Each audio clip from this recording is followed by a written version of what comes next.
என்ன செய்யறாங்க? பிரித்தாள்கின்ற சூழ்ச்சி. ரெண்டு பேரும் சண்டையை மூட்டி விடணும். எனக்கு ஞாபகம் இருக்கு, ஒரு 25 ஆண்டுகளுக்கு முன்பு கலைஞர் காலத்துல திண்டிவனத்துல தேர்தல் நேரத்துல, அந்த தேர்தல் நேரத்தை தேர்தலுக்கு முன்பு என்ன பண்ணாங்க? அம்பேத்கர் சிலைக்கு செருப்பு மாலை போட்டாங்க. உடனே கலவரம் வந்துச்சு, அடிக்கடி நடந்தது, பிரச்சனை வந்தது. அதுக்கப்புறம் திமுக ஜெயிச்சது.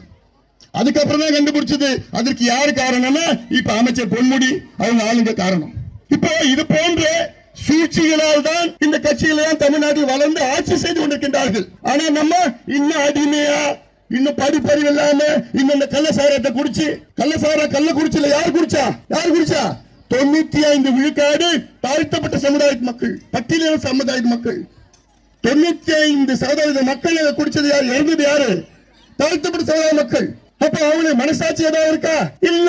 ஆனா எங்களுக்கு இருக்கு, நமக்கு இருக்கு, மருத்துவர் ஐயாவுக்கு இருக்கு.